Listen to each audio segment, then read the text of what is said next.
on the beam. It's good. It's pretty good. Thank you.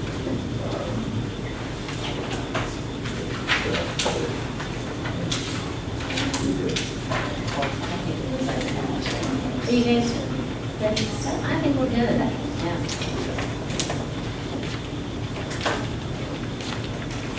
The AC is off, we're ready for that. Actually, I brought my hand. Slaves of technology. You could have used the menopause back then. You're Valerie. I am. Yeah. So you'll be going first? I guess I am. It seems odd. I wouldn't mind going last, but if because I can shorten myself to fit whatever these guys go over, but then sometimes that's dangerous. Oh, you guys each have 15 minutes. Okay. Thank you. And you'll all behave and stay within your time. She'll ensure that. But I propped the door. That's why I learned last. No, Rob, no, we'll chop it. All right, we'll stick with what we do. All right, so, okay, so welcome everybody. Thank you for coming. I know it's a hot day, and this panel is titled From Plato to Dick. I've tried really hard to figure out what the theme is of it, and I think maybe we're the miscellaneous pile. I'm not sure, but they are named. So we're going to start with my paper, which deals with Plato, and then we're going to move to Adam Robert over there on the end, and Zachary Lowe. And then finally, Robert McDougall. So as each speaker goes, I'll introduce what school they're from and the name of their paper. And so I'll just begin. I'm from Grand Valley State University, Valerie Peterson, and my paper is Plato's Allegory of the Cave, Literacy, and the Good. And the origin of this paper is that I teach a class called Vision and Culture at Grand Valley, and I get the liberty of designing that class, which is just a dreamy class if you're interested in things visual. And I use the Allegory of the Cave. I open the class with that. Some of the students in the class have already read it, so they already have an idea about it, but they have vague memory of it. And but I like to teach it in a certain kind of way. There are some media scholars like Susan Sontag and Herbert Zettel who mention the Allegory of the Cave and talk about it in terms of how media twist our understandings of what's out there. But I don't really use it in that way, although it's easy for things to be pulled in that direction. I have a certain way of teaching that reading, as I'm sure every person who teaches it thinks that they do. But I wanted to write about the good, because in the Allegory of the Cave, the sun stands for the good. And in every translation that I read, the sun stands for the good. And I just didn't hear anybody talking about the good. So that's what inspired this paper that I started working on. And it was during the primary elections with Trump and Clinton and Sanders. So there's a certain kind of feeling in the air that was also contributing to the paper, and I think that also sort of made me be concerned about the good. I don't know if any of you remember Zen and the Art of Motorcycle Maintenance, with being concerned about quality and how that could kind of drive crazy. Fortunately, I didn't go off the deep end, but contemplating what is good and what is good character, who would be a good person, these were things that were definitely flying around in the air when I was working on the paper. And then there was a call for papers on media ecology and philosophy. And people associate Plato with philosophy, and I thought, I think I can steer this paper towards this call for the review of communication. And I started thinking more about it, and literacy came to mind as part of the problem of the sidetracking away from the good and towards other kinds of things that people would think about when they read the Allegory of the Cave. So the paper is now accepted, and I've worked on it and perfected it, so it's already sort of in the done category. And I don't know if any of you have ever felt the difference between presenting on a current project versus a past project. In my head, this is almost at the point of past. So I'm trying, just trying to sort of revisit what I argued. Fortunately, I still like it. I agree with my own argument. And I think that I used Eric Havelock quite a bit because he talks about how during Plato's time there was a shift from orality to literacy. And also a lot of us who are academics who study things, we focus on, we're literate-minded people. And so there was a kind of literate bias that was not only part of Plato's experience, but also part of our experience with his writing that is leading people's read sort of astray. And so after I did my sabbatical, which is when I wrote this paper, I was asked to do a sabbatical showcase, poster session. So I made a poster, and I actually painted a poster. I got some poster board and taped it together and made this big allegory of the cave, and I painted the cave. And I put the labels on it that, so the sun stood for the good. So I had the word good on the poster, and then I put a Post-it note on top of it, and it said sun. And so I said, what do you think the sun stands for? And then you could guess and you could peel it off. This is my high-tech interactive visual aid, because sometimes you just don't need much to get an idea across. And I had it labeled, who are the people? What do they represent? Who is this person who's dragging? Who are the puppeteers? What does he say those are? And just to try and see what people remembered from the story. And a lot of people got it wrong. In fact, the academics got it wrong more often than the lay people. The students sometimes just guessed it right. The custodian got it correct.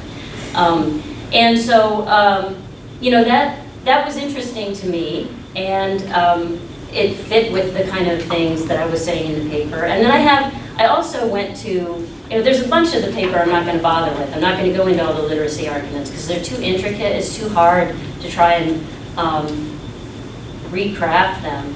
But the part that I want to talk about here is just the sort of popular understandings of this story and also the idea of the good. So, and I know you've probably heard the allegory rehashed a number of times, but there are people, they're chained up, they're facing a wall, they see shadows, they take the shadows as reality. When they're unchained, they don't want to leave their spot, they take what they see as real, and behind them is a fire, and it's what's casting the shadows, and there's puppeteers, and the shadows are being seen on the wall, they see their own shadows on the wall. If they're dragged or compelled to go out of the cave, they eventually learn to, their eyes adjust to the light, and they can see not only things in themselves, but they can see the sun itself. And so that's generally the way the story goes. But so what I did was in the paper, after I talked about literacy and why people are talking about the forms and truth and justice and beauty and just about every freaking thing under the sun besides the good, even though in every translation it says the good, the good, the good, I thought I would just show a little evidence of what I was talking about. So I did a just cursory Google search, came up with I searched Plato's allegory of the cave, and I got Wikipedia, and I got some professor of philosophy. I Googled it the other day, and I got the same hits. So this is the kind of stuff that pops up. There's a little video, animated video that all the students watch, and that's the idea of it that they get because they're too busy to actually read the allegory, so they just watch the little video. And so this is, according to Wikipedia, it says the allegory is probably related to Plato's theory of forms, according to which the forms are ideas and not the material world known to us through sensation possess the highest and most fundamental kind of reality. Only knowledge of the forms constitutes real knowledge of what Socrates considers the good. And so it's hard to if you don't have it sitting in front of you, it's hard to analyze it, but the problem is here that it equates the good with real knowledge. It doesn't say that the good is what makes you knowledgeable. It says that the good is real knowledge. That you get real knowledge, and that's what Plato calls the good. Here's another hit. This is Mark Cohen's History of Ancient Philosophy, page 320.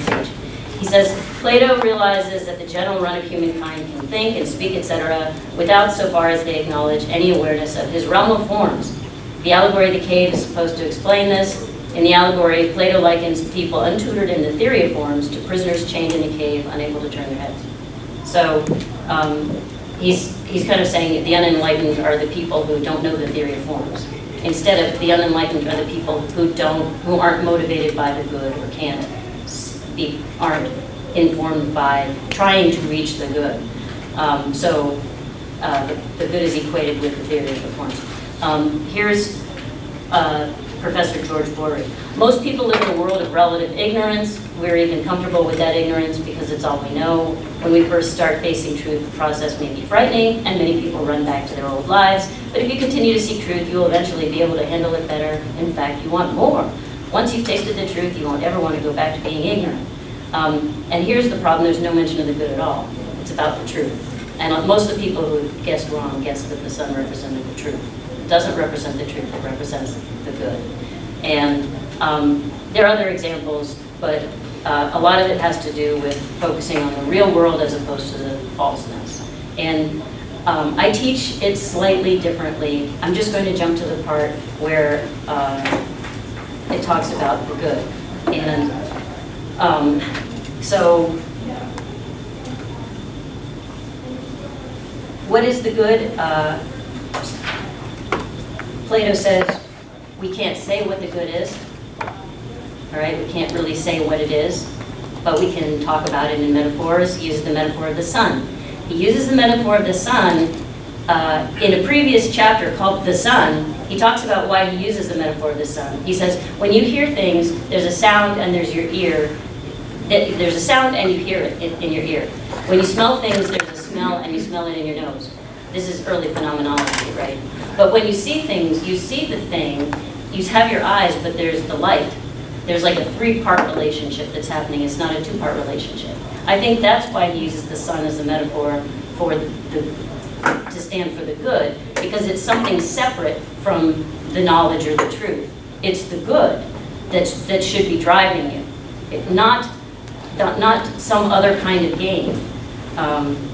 So in the paper I explain the good is not God, especially because today our understandings of God are too much shaped by Christianity, and Plato was pre-Christian, so there's no way to know if the way that he thought of God is the way that people think of God now in relation to Jesus. All this kind of stuff complexifies matters.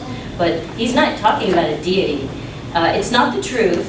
It's not any of the other forms. It's not justice or beauty. He says it's something different. He says it's something that's on a different plane as that. He says, this then which gives to the objects of knowledge their truth, and to him who knows them this his power of knowing, is the form or essential nature of goodness. It is the cause of knowledge and truth. And so while you may think of it as an object of knowledge, you will do well to regard it as something beyond truth and knowledge, and precious as these both are, of still higher worth. And just as in our analogy, light and vision were to be thought of as like the sun, but not identical with this, so here both knowledge and truth are to be regarded as like the good, but to identify either with the good is wrong. The good must hold yet a higher place of honor. So the good is a higher place of honor than the knowledge and the truth, and this is also reflected in the line, which is another part of the Republic. He also says here, you will agree that the sun not only makes the things we see visible, but also brings them into existence and gives them growth and nourishment. This is like vitamin D, or like photosynthesis, right? Yet he's not the same thing as existence, that which is not eternal. And so with the objects of knowledge, these derive from the good not only their power of being known, but their very being and reality. And goodness is not the same thing as being, but even beyond being, surpassing it in dignity and power. Like, okay, so there's no way to know what the good is. I'm not pretending to know what the good is. I don't freaking know. But I think it's what we need to be concerned with. And so in the election, who is a good person? Not who is the smartest, not who is the cleverest, not who has the list of things that can be ticked off that we need this country to do. Who is a good person? Who's actually asking this question? I ended my paper with a quote that is ironic beyond all belief. Okay, so I'm writing a paper about something that you can't write about. I'm talking about something you can't talk about a guy who's talking about something you can't talk about. All right, so this is how I close the paper. Now you're supposed to end with a quote, but I said, the heck with it. We can safely believe the legend that Plato lectured on the good to his pupils in the academy. However, his pupils had a friendly and personal relation with the master and had gone through the intellectual discipline indispensable to philosophical understanding. But the written word is addressed to an amorphous and unselected public, which need have neither intellectual preparation nor even a love for the subject of philosophy. Thus, reflections on important and fundamental matters may not properly be treated in books, for in addition, the written work is immobile and dead, in contrast with the spoken word, which is flexible and alive, adapting the idea to the particular question in hand. Yet to the misfortune of posterity, it remains a fact that living things die, only lifeless things like books survive.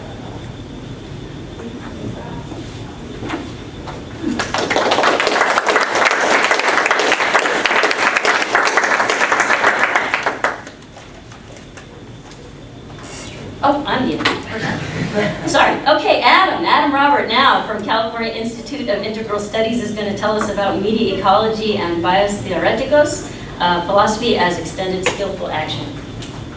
I have some slides. I don't know if I do something over here. Oh, I thought you were the one. That's me. Because this, Should we switch order or? perhaps. We can switch order. Yeah. Did one of you guys want to? Who wants to go Zach, you ready? Sure. All right, Zachary Loeb is going to speak to us from the University of Pennsylvania on I, thou, and the iPhone. So I guess I'll just hop right in then. Okay, so of the many promises made by contemporary technology and connective media, one of the most alluring is that they will allow their users to more seamlessly engage with the world.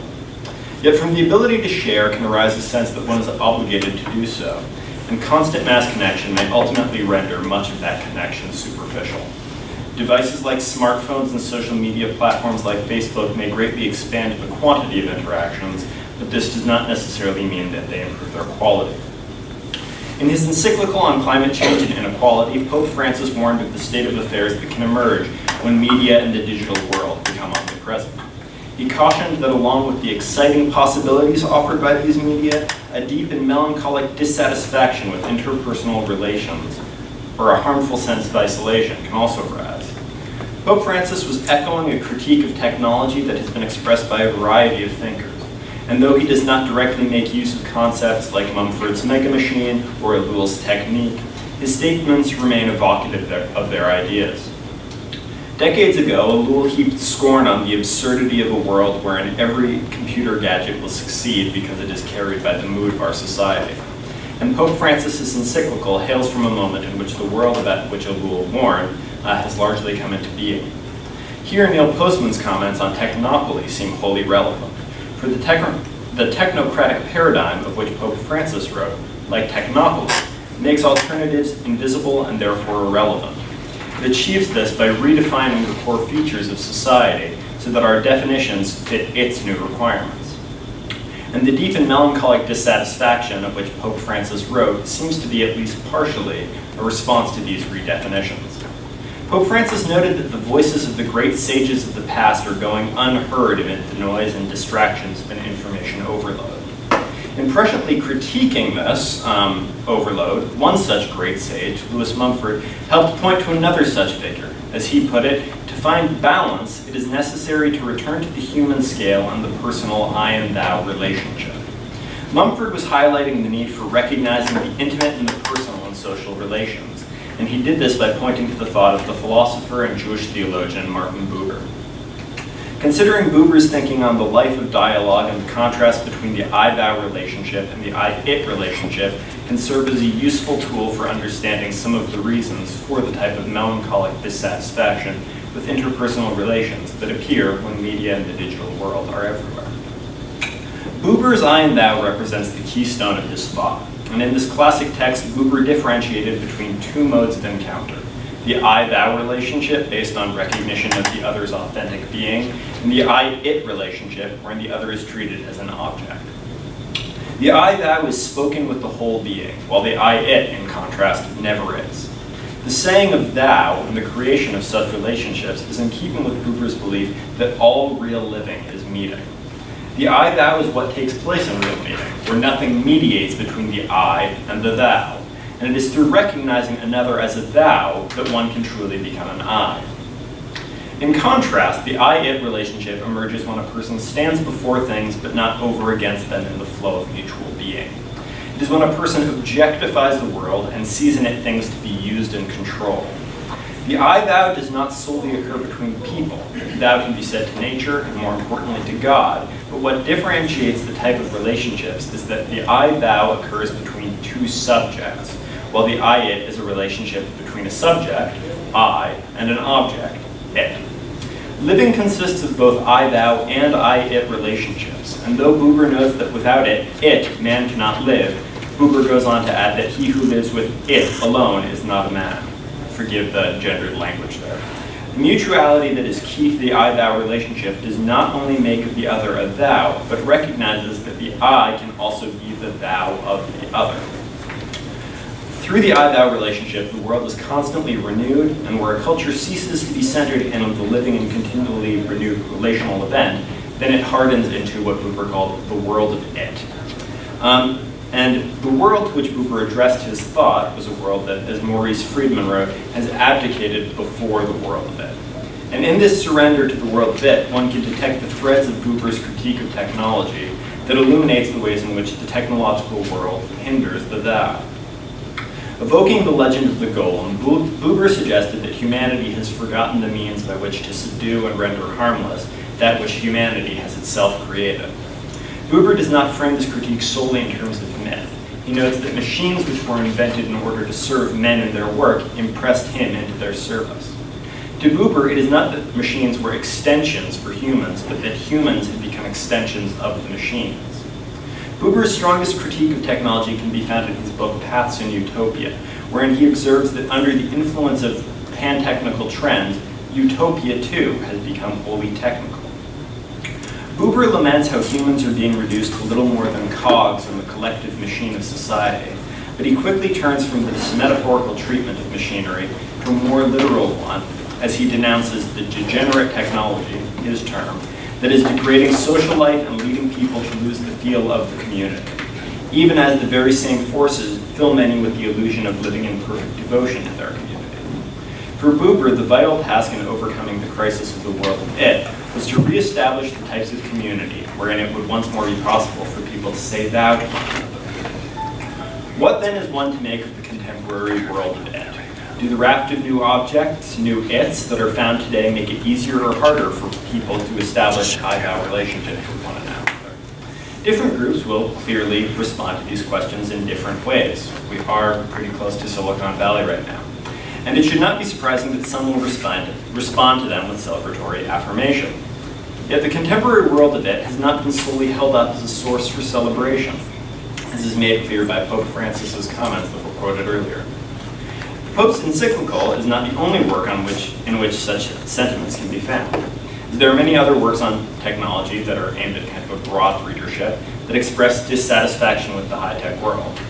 Many of the authors of these books take care to emphasize that they are not opposed to technology or media as such.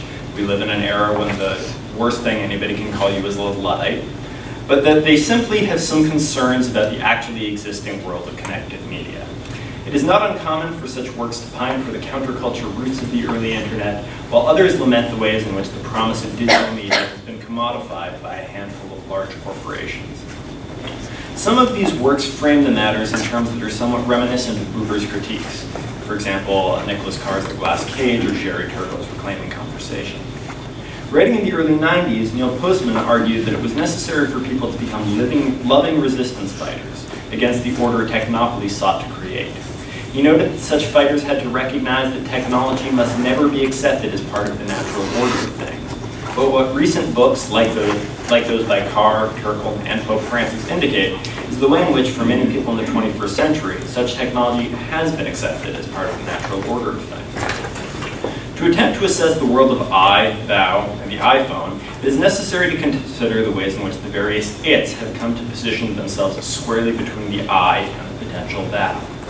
Furthermore, the various its are so interwoven that it is fruitful to consider them as a tangled whole instead of as separate strands.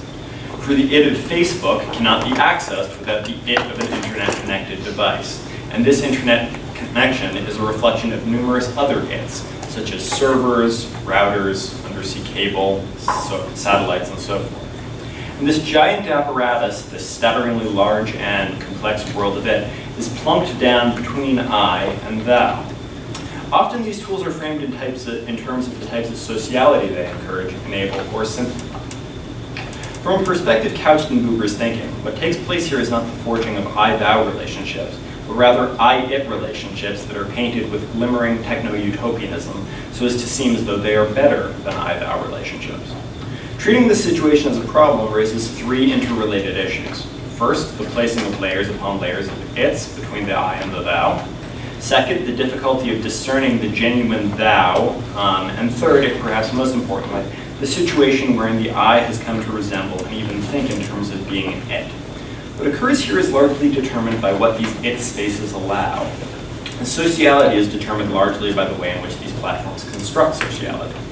There's certainly a kind of dialogue taking place, but this structured and routinized form makes it difficult for each of the participants to really have in mind the other or others in their present particular being. What is more likely to transpire in these situations is what Buber called monologue disguised as dialogue, in which the speakers address themselves, albeit in a strangely torturous and circuitous way, while imagining they have escaped the torment of being thrown back on their own resources. And here, many layers of it come to stand between the I and the potential thou. So for example, an I-thou relationship on Facebook is really more like I-it-thou, with the it, Facebook, playing the central role as the go-between. More accurately, the situation would be one of I-it-thou, as the person on either end interacts with a separate version of the it of the platform. And one could spin this out to absurd lengths. After all, what is the device that one needs to access the platform? Does that not make the situation I, it 1A, it 2A, it 2B, it 2A, that? And as I said, we can spin that out. So I'm running out of time, so I'm going to zip ahead. So the two other things that I think are really important to pull out in terms of thinking about this relationship is also the ways in which the very question of who the I and who the thou are become thrown off in this. So Erich Fromm talks about these two different modes. There's the being mode and the having mode. And these relate to the ways in which we use and relate to these platforms as well. So for example, you have a Facebook account, you have your smartphone, but you are not those things. But when people interact with them as if that is what they are, it puts them as an it instead of a thou. And the third challenge is simply the way, well not simply, but the way in which even the thou and even the I, as individuals, come to think of themselves more and more in terms of how to frame themselves for their profile, the performative aspect of the selfie you take of yourself and then post is always carefully selected from lots of other ones. It is not the pure reflection of I, it is a carefully mediated one. Importantly, even though Buber was very, very critical of what he saw as the advances in technology and the ways in which they were dislocating community, he remained a stubborn utopian. And he remained confident that the I-thou relationship always could be renewed, because it is continually renewed through actual meeting, non-mediated, actual face-to-face encounter. And so just to close with kind of a lovely little story from him, because beyond being a philosopher and a theologian, Buber was also a great compiler of stories, particularly civic stories. So overcoming the deep and melancholic dissatisfaction with interpersonal relationships requires asking why there is such a feeling. The thought of Martin Buber provides a useful explanation. Such feelings are the result of the diminishing of genuine I-thou relationships of the feeling that when others speak with us, they are treating us as it, not thou, and of our clawing fear that we are becoming it instead of I. So to conclude with one of his stories from The Way of Man, according to the teaching of Hasidim, there is a tale regarding Rabbi Zuzia that says that shortly before his death, Rabbi Zuzia said, "In the world to come, I shall not be asked, why were you not Moses? I shall be asked, why were you not Zuzia?" Were Rabbi Zuzia to have to respond to this question today, it is possible that he might have answered, because I spent too much time making my Facebook profile. Thanks.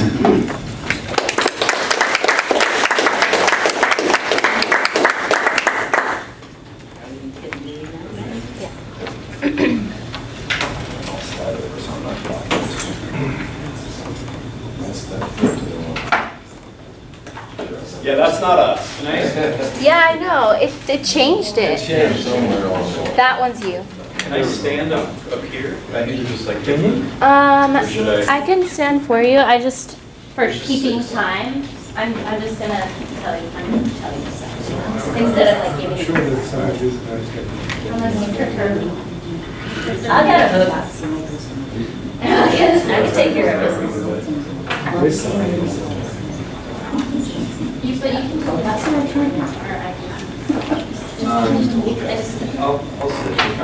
There's only 6 slides.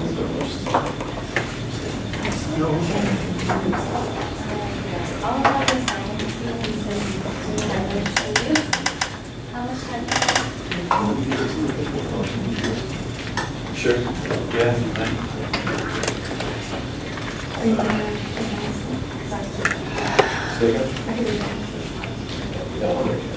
He's gonna take the. Yeah, I can transition, but. Are we gonna?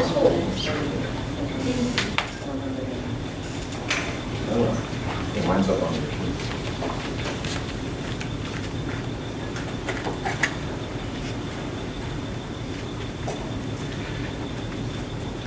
Well, should I go and you get this done all at once? I don't mind if you do. Or Yeah. can I not? I do have a picture show.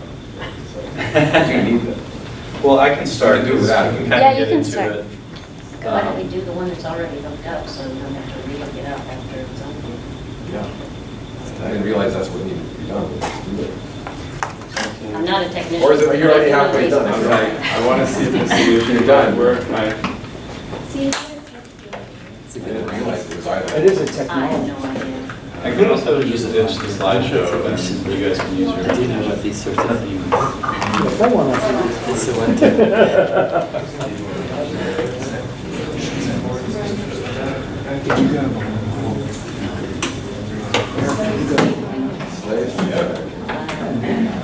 Yeah. I think at this conference. Yeah. Smoking ill. Stuff like I'm not really- Ray, how you doing?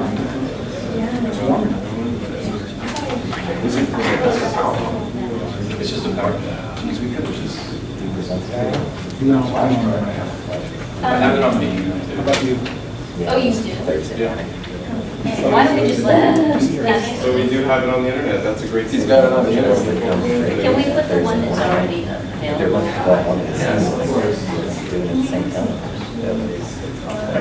Yeah, they will. Oh, it might get things distracted. Trying to sit, you mean right after each One of day these? to save them. I'd like to do, Just write it down. What feeling was Yeah. NCAA and, yeah, some other ones here. Oh, yeah. NCAA, NBA. Escape out of that? Yeah, we can't, because the sound. different kinds of. It'll turn on. Yeah.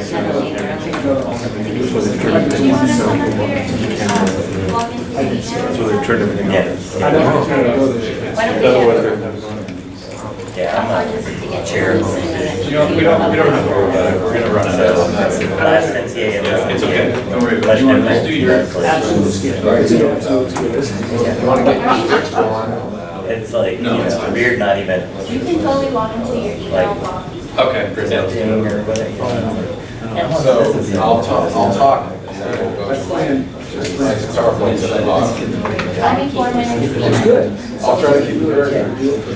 I did it, you know, like I was getting Okay, here Shane, 10 you years, ready? sort of like, You guys think I- Yeah, time yeah. to kind of give back. No, it's fine. And put that line, but we give service. I'm just going to start, guys, if we can. So this is really part of a still data compiling. We'll wait till. Oh, well, let me introduce you. This is Rob McDougall, everyone from Curry College, and he's speaking on entering the uncanny media ecologies of Philip K. Dick. Thanks, Valerie. So it is kind of a picture show. It's a fun project. This is fun. I've been doing this for about, the joke is I was supposed to present it last year in Bologna, but I messed up the times and didn't do it. So Ed said I could just do it this time. I had 3 things, so that brought it down to 2. It's a little bit more manageable. In any case, yeah, I've always loved Philip K. Dick ever since I met him in like undergraduate first sci-fi literature course I took. We read like Do Androids Dream of Electric Sheep, which is the novel that, of course, Blade Runner is based upon. And this October, Blade Runner 2 is coming out, so long anticipated. We'll see. He's been doing pretty good, Ridley Scott, with like the Alien new iteration. So I'm hoping, what's his name? The new Blade Runner, Ryan Gosling. Let's see if he can carry the torch. In any case, so really it is the beginnings, whereas Valerie was talking about the ends of her project, toward the home stretch. This is the opening stretch. Just surveying, finding these themes, and I'm not like, I haven't read everything of Philip K. Dick. The guy wrote just like a lot, and there was a lot of amphetamine-fueled writing and other things. I mean, to stay alive, because he actually died from his destitute, and all along the way he was struggling with money. In any case, I gotta do this, so I can stare at the screen. These darkly playful themes, I'll just read a little bit from my abstract. He continues to be one of the most commodified science fiction writers, by the way, and I think like 14 films or something like that, or television series of sorts have been made from his work. So I think he's coming back without people knowing it, right? Man in the High Castle, very popular on Netflix or Amazon. And people are waiting for the next version of that. He was a child, Dick was a child of the Cold War for sure. He sort of cut his chops writing in the middle of the 50s, beginning of the 50s all the way to the end of the 60s, and then things started to get weird with his Valis and Ubik trilogies and things. Very spiritual, but I won't be talking much about that part. Do we have can I show you some pictures now? Or are you working on that? Because there's pictures of the signet, not 25 cent, but sometimes 75 or $1.25 paperback novels, sometimes with ridiculously,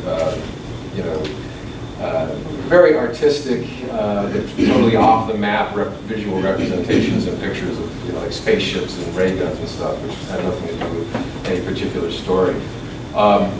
Okay, good. So we'll go to the beginning. Yay! Do you want me? I can do it. I can walk around. Get a little help, a little breeze. I can get a little breeze going. So wrote a lot. I think in total something like 60 novels and short stories, and sort of a lot of both. I'm not sure how many novels. Some are maybe like 20. And he really was the technology is always one of the protagonists. The main player, the background, I say the mise en scène of his stories, of his worlds, and these counterfactual histories and these prognostications about the future. They were either futuristic or, like Man in the High Castle, these rewritings of the past. I'm just curious about sort of reach and diffusion. Who has seen Man in the High Castle? Okay, so these the same people, I'm guessing, have also seen like Blade Runner. I mean, there's a lot of them, the Adjustment Bureau, Paycheck, some better than others. Actually, wouldn't even recommend Paycheck. Skip the name.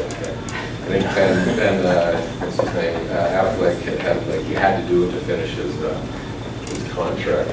Didn't put much into it in any case. So, loved animals. Was fairly certain, as far as I can tell, that he could communicate with animals, in particular his cats. So very much wrote in a kind of effort at syntony and this finding the universal language. Gets at Ubik and others eventually about that. Ubiquitous and universal intelligence, that kind of thing. But I want to get a little bit personal here because this guy was paranoid about all kinds of things, definitely the government. I think he really thought that there were aliens among us, including perhaps replicants and things. And of course, aliens are a big part of. This comes later, but I've read part of the exegesis. If you know what that is, it's like these just pieces of notes that a couple of, I think, one friend, another associate, with both editors for this piece, and it's like a tone like that. Read bits and pieces, started to get the point, but usually they're trying to allow you to find the signal in the noise of those musings. But the connection here is I grew up in Plattsburgh, New York, about 3/4 of a mile from the tall fence with razor wire on top of the Plattsburgh Air Force Base. It was a SAC base, Strategic Air Command Base. And it was decommissioned 3 years before I was born in 1967. Robert McNamara, with the, sorry, I spoke to, I mixed it up. It's Bill Clinton closed the base and others in 1991. You see it there. So those planes flew for about 20 years. But what was interesting, and I don't know if I have a picture, I forget. Yeah, so it was rimmed, and I had no idea if this was for sure or not. We didn't have the internet back then. Nobody had the means when we were teenagers to sort of investigate this in any way. But there were 12 missile silos, each with 2 Atlas 100 kiloton bombs. The problem was you had to surface them and then fill with kerosene. They were considered too vulnerable, so they got rid of them. And I think this is one of the few nuclear missile installations like east of the Mississippi. You got to look that up. And of course, the lore. We used to say, we're like the third. Everybody says, the Air Force Base, we're the third to get, bombed after Washington and maybe somewhere in Nevada. I forget what it was. Pease Air Force Base in Maine. They said the same thing. It's in New Hampshire. In New Hampshire, sorry, that one in New Hampshire. Sub base, maybe? As well yeah, okay. So this is Ridley Scott. He met him. He met Dick, and just before Dick died, actually. And there was a letter written. I don't know if I have a copy of that. Right here to Jeff Walker, the I guess CEO of the company. He said, Ridley Scott nailed it. That is the world that I was envisioning. That's what the letter says. Anybody who wants this PowerPoint, I can send it to you. But this is what Dick saw in his mind's eye, and he was very happy to see that Scott had captured some of that. The decay, everything, buildings, the built environment, the natural environment almost completely gutted. I mean, if there are animals, there are probably themselves replicants, or what they, those fake forgeries like sheep in the original book, and snakes. You see a few of them in the film. Also, drugs and huge corporations are a big part of a lot of the stories, not just Do Androids Dream of Electric Sheep, which Blade Runner was based upon. So what I'm going to try to do next in 8 or 7 minutes is walk you through some of the themes, the overarching themes that are found throughout. And again, I've probably read 6 novels and maybe about a dozen short stories, so about a third of his work. But this stuff, it's not just, I didn't just come up with this. It's a couple of edited volumes that I'll be citing throughout. This eventually becomes a paper. But these sort of questions just come again and again. Short stories all the way up to the big books. And there they are. I'm not going to reiterate them here. Certainly the android humanism and transhumanism and post-humanism, a big part of that. Consumerism and drugs, again and again. I mean, choosy. There's some funny names. Ubik itself. These were drugs. They always had something to do with media as well, and the advertising that was involved in disseminating these things almost completely throughout a society. These writing marathons. Think about how much this guy was writing. So he was also living a little bit of what he was writing about. I mean, really just drug-addled sometimes, not in a junkie kind of way. I don't think. Not even a lot of alcohol. It was mostly just amphetamine and some of these other, sort of ability enhancers in various ways. Not like alcohol, not something that debilitates you, or typically. So the first story he ever wrote actually was this really cool sort of. I guess you would call it a phonological analysis of a dog named Rug, who it was Dick trying to get in the head of Rug and what he thought of the garbage men who were coming to take the garbage from his yard, and it's an interesting take on that. Really trying to get into that, understand that subjectivity. So kind of moving, sort of trying to get the I-thou happening with the animal. Again, like in real life, he was doing that as well with his cat. The penultimate truth,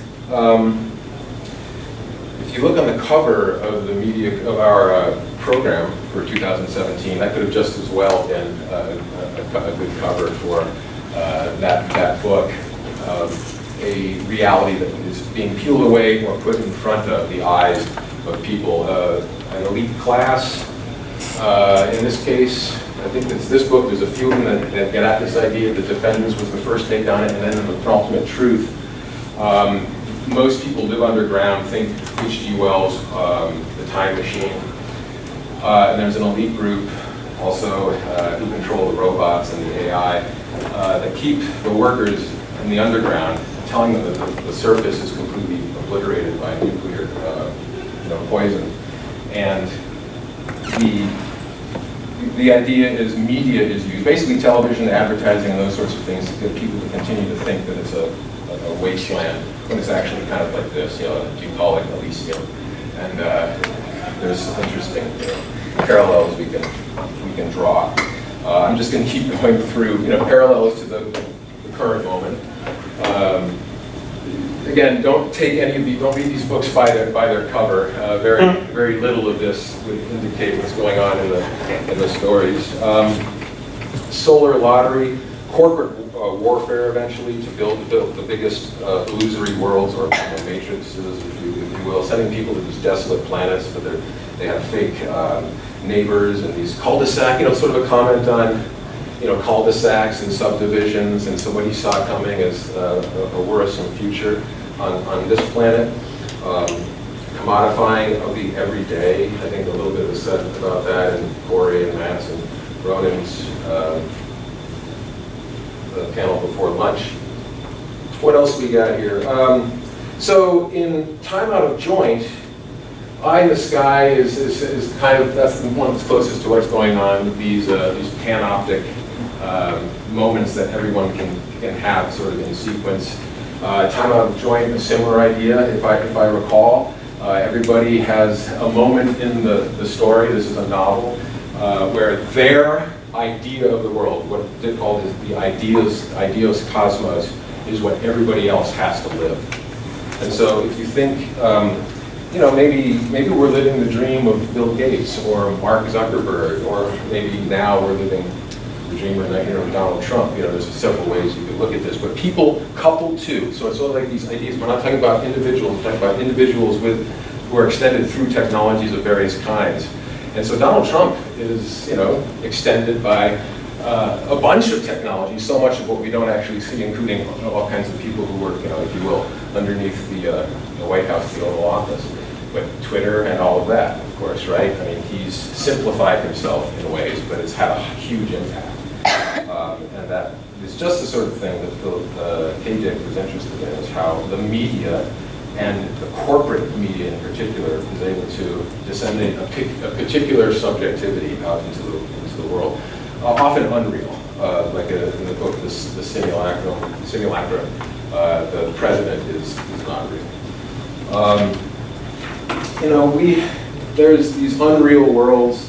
We played with this ourselves, right? This is Marie Antoinette's La Mode de Lorraine in the back of Versailles.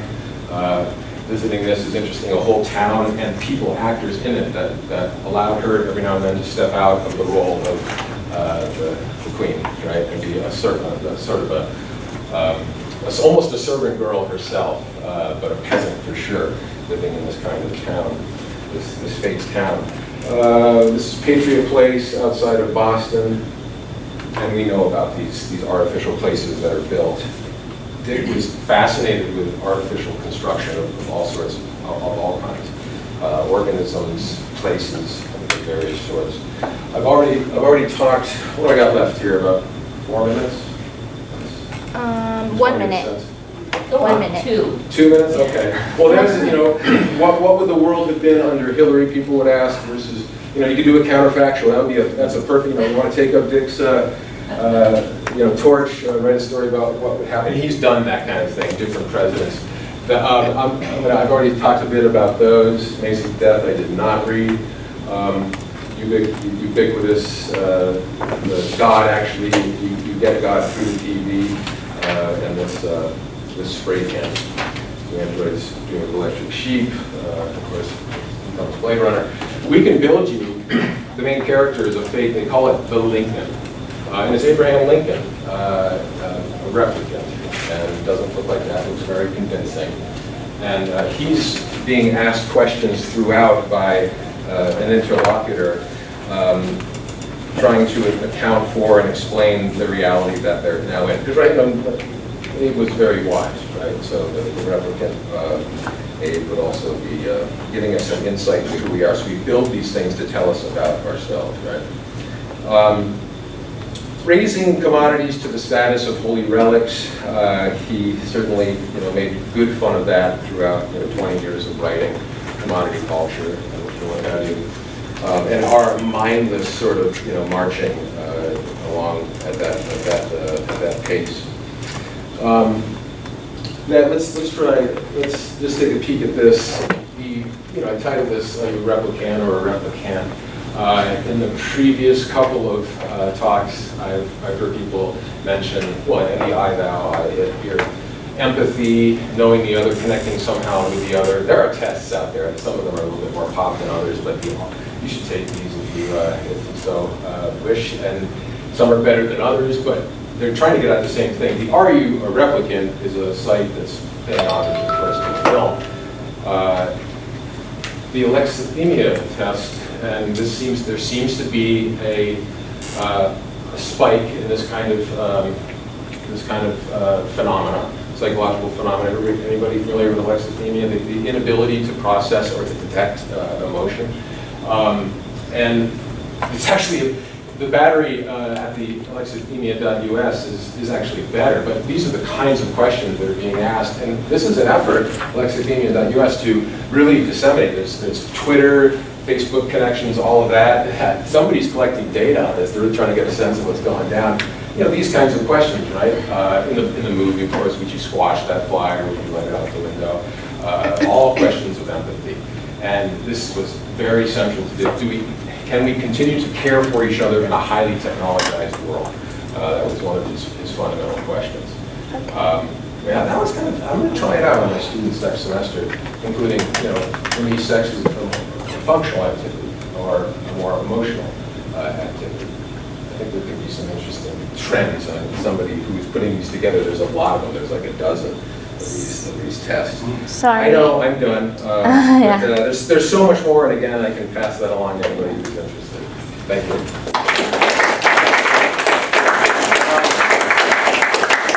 So now I switch over to this. We have time after.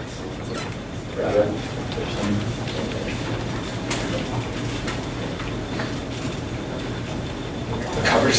I've got a bunch of them. Posters. Yeah.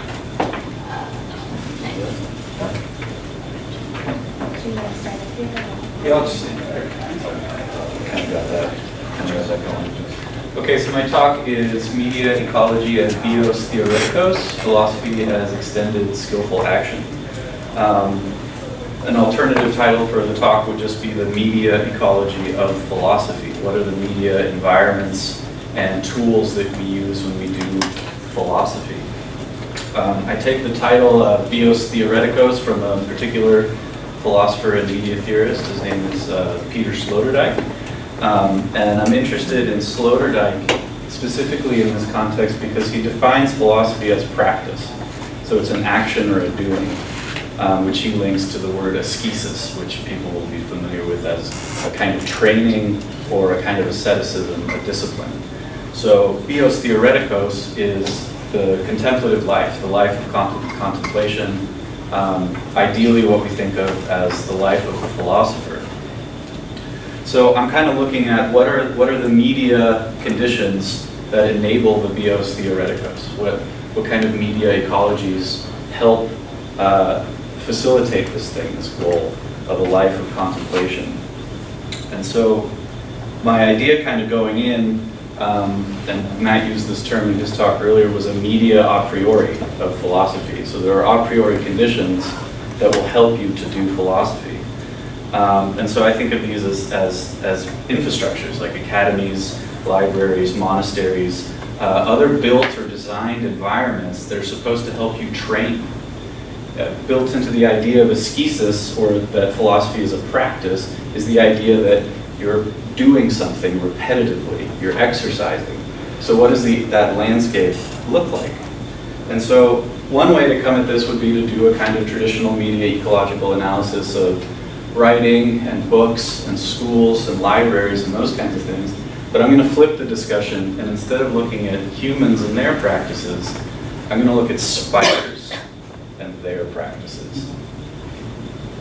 So some of you may have seen this paper called Extended Spider Cognition that was just recently published by Hilton, I'm going to mess up the last name, Japayasu, and Kevin Leland. Kevin Leland is famous for his work on niche construction, or the built environments of non-human organisms. And so I just want to summarize a few of the insights that they came up with in this paper on spiders and web building, because as I was reading this paper, it became so clear to me that this was a way to think about what philosophers do in their context and in their media environments. So a central problem in what's called extended cognition or niche construction theory is how simple little organisms like a spider can have complex interpretive and behavioral responses to phenomena in the environment, even though they have a very simple nervous system. They have very small, in terms of computational power, you'd think that the responsive ability would be very low, but it's not. And so the question is why? And the answer to that question, according to extended cognition, is that not all processing happens internally. A lot of the processing is outsourced into the environment. So there's a view that says cognition, whatever it is always centrally processed, or cognition is at least partly outsourced into these artifacts, either built or that just exist in the environment. So that's called peripheral processing. So with peripheral processing, the spider can all of a sudden complete a number of cognitive and interpretive tasks. It can perceive and understand its environment in a way that you wouldn't think possible without the web. And so what was interesting to me about this study in particular was when we think of a web, or at least I thought of a web, as just kind of a trap, right? It kind of sits there and it waits, right? Maybe it's strategically placed based on a certain number of cues to catch insects and so forth, but that's actually not its primary function. And what I learned in reading this paper is that its primary function is actually as a kind of sensory amplification device. And so the spider has actually built itself a kind of antenna, and it senses its environment in a deeper way than it does as a spider alone. And the key thing for theorists of extended cognition here is that the development of the spider's body and its perceptual capacities actually anticipates that it will couple with a web at some point in its life. So it's not designed to act alone, it's designed to act with its web. So the unit here, if you like, is the whole spider with its media ecology. That's the organism, kind of, in this sense.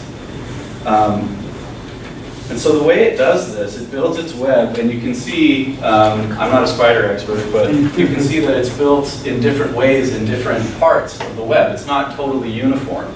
And the reason for that is that it actually constructs, on purpose, different parts of the web to do different things, to sense different things. So different patterns of web laying down are used for identifying mates, for identifying prey, for determining the size of the prey.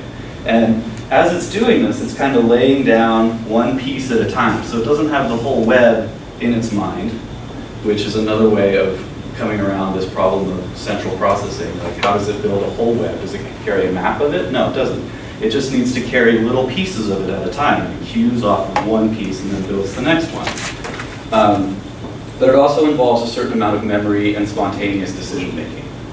But so the key is that the web, once it's built and once the spider is situated there, it actually can modulate the thread section, like the territories of the web. So if it pulls this way a little bit, it tightens the thread over here.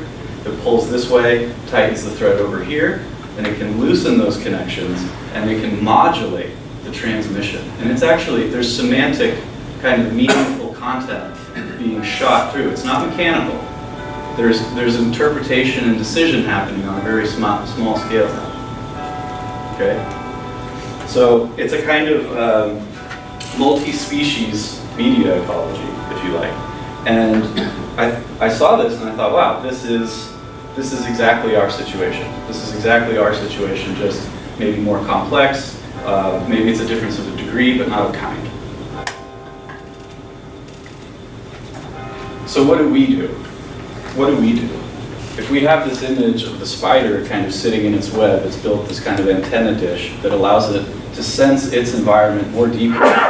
It allows it to go beyond the limitations of its own biology to sense the world in a more interesting way. What are we doing when we're doing philosophy? So I go back to this human question. And we also build these zones. This idea of practice amplification or practice zone is another idea that I take from Sloterdijk. And he's very keyed into this whole kind of backgrounded environment.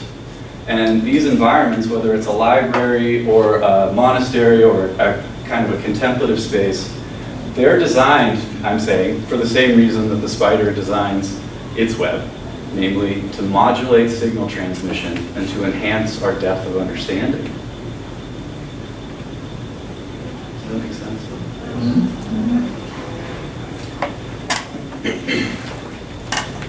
So I want to share with you here another idea from Sloterdijk. Are you all familiar with this idea of epoche? Probably heard it in phenomenology, Husserl. So epoche, we'll just give a brief gloss, like it's kind of a suspension or a standing back. It's a taking a look at what you normally take for granted in perception, and you can kind of gain a distance from it so you can see it in a new light. You can see it in a different way. You can see actually how your experience was constructed the way it was. And so Sloterdijk says, this is very cool, this is all good, but surely there are ways that we can amplify an epoche. And he says, actually, this is what schools, libraries, and monasteries are actually about. They're about amplifying epoche. So the quote from Sloterdijk here is about Plato's Academy. He writes, Plato was concerned to provide appropriate conditions for persons in the precarious state of complete devotion to their thoughts. The original academy was dedicated to nothing other than innovation and spatial creation. The academy is the architectural equivalent of what Husserl apostrophized as epoche, a building for shutting out the world and bracketing in concern, an asylum for the mysterious guests we call ideas and theorems. In today's parlance, we would call it a retreat or a hideaway. So I know we're running a little bit short on time here, so I think the basic idea is very simple, but I think once you kind of get into what's happening here, you can see that we have so much in common with such a different kind of organism that you can see a very clear thread that brings us into a kind of a multi-species media ecology. And we've been doing this for a long time, but that doesn't necessarily mean we've been aware of it. And so what happens when we become aware of it? And so the takeaway here is that we ought to be building and designing these kinds of spaces with this in mind. What kind of signals are we trying to modulate? What kind of transmissions are we trying to receive? And to place us in the center of those kinds of practice spaces. And placing us in those kinds of practice spaces might do something for us that the web does for the spider. Namely, we build ourselves a kind of a cognitive or perceptual antenna. So that's kind of how I'm thinking of bios theoreticos. Philosophical practice is always extended in an environment, and it's always amplified, or maybe it's dampened down, or it's thrown off track by different other kinds of environments. But the point is that the media ecologies we're building are for navigation, for a deeper sense of self and world, and maybe the relation between the two. Thank you. All right, let's hear some questions. My goodness. You, yes. Mine is just a little bit of trivia, and it was from the Science magazine in the UK, and it was about Coca-Cola and how it affects us as human beings. And actually the study was done on a spider, and it was kilograms versus milligrams, and I don't know what the ratio was, whether the human had 3 Coca-Colas, and then if the spider the equivalent, and its web was a mess, an absolute mess. So it's interesting that correlation. It's just a bit of trivia, not a question. I think they've done those studies with other substances too. I don't know. But this is just yeah. I've seen the LSD photos. I don't know if they're real, but there's all kinds of studies on spiders and what happens when you feed them different things. I think one of the things, particularly that emerges out that I'd like, in some ways, Slotty does get this in your talk, the notion of adaptive strategies and what we do to make those technologies normative. In other words, the monk in the cloister, the parishioner in the church is not thinking, this is how this church functions to facilitate my thought, my beliefs. And exactly on the, I-thou relationship, do we have correlate terms where we make these new environments, in many ways work to make them transparent as facilitating networks, that we actually do dissolve them, and what effects do they have? I guess I asked that. I'm looking at you through my glasses. That's my web.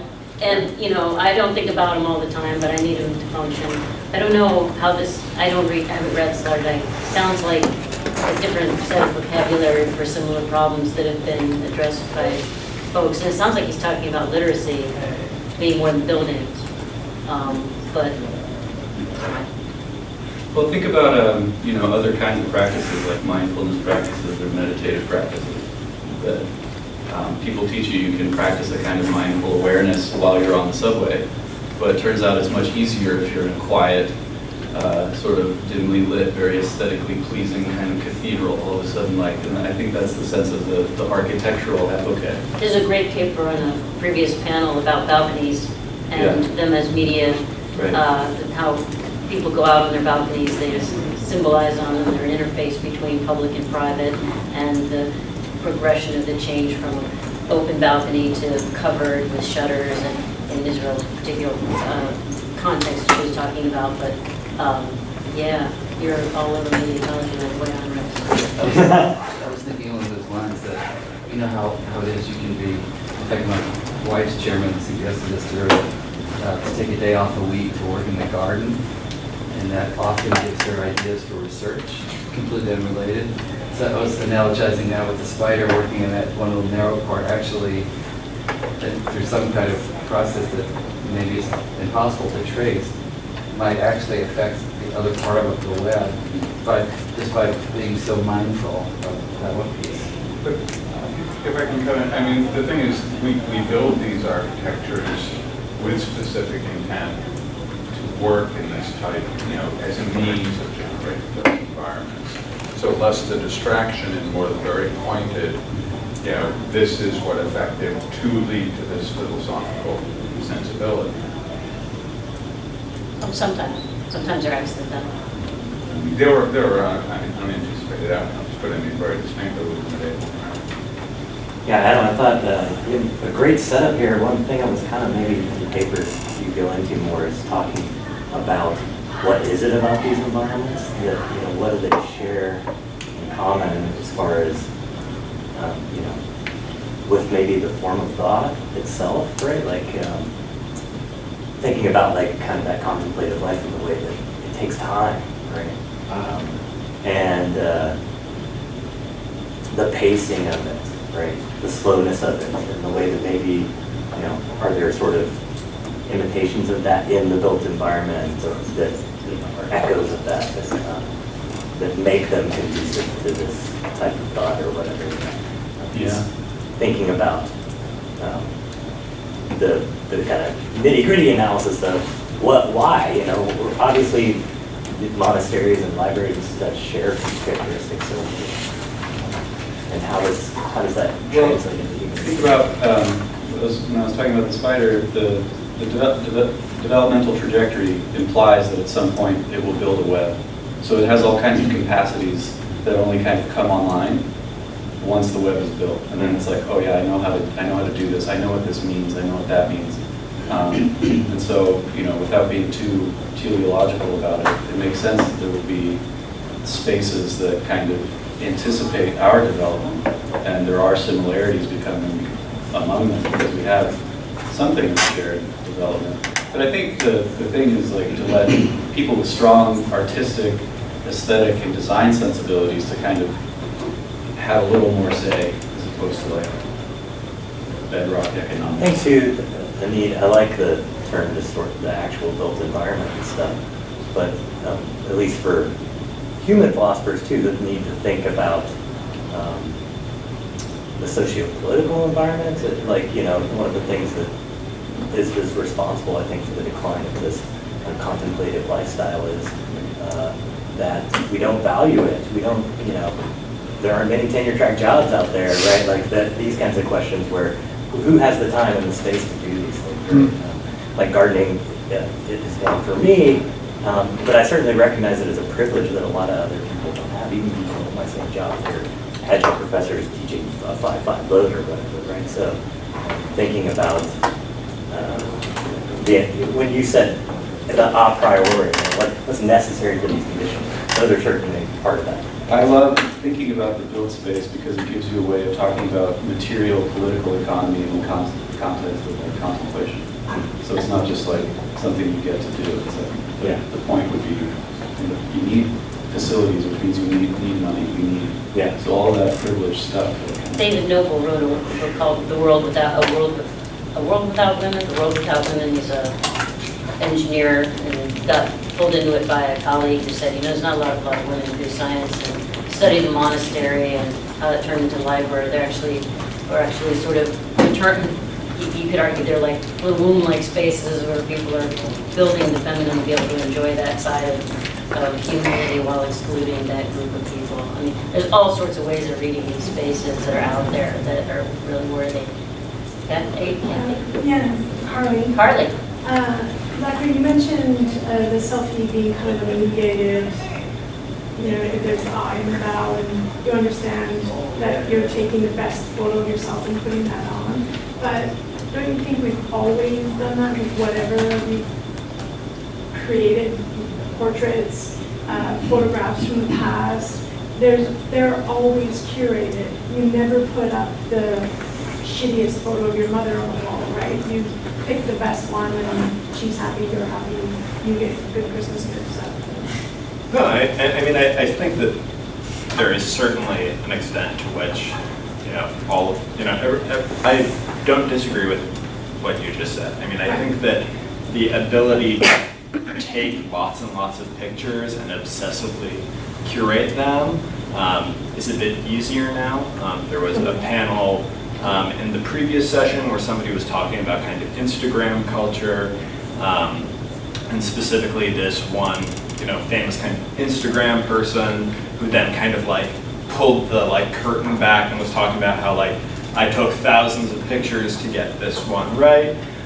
So I definitely think that, yeah, in the past, like you would take several pictures of your family and you'd select which ones you wanted to put on the wall, but you would maybe take 5, you wouldn't take 5,000. But what has disappeared is the box of crap photos that, you know, you just delete those photos. You never keep them because you paid for 24 photos to be developed. But that also throws in what the process of curation is you can curate 1 out of 36 or 1 out of 100. 1 out of 5,000?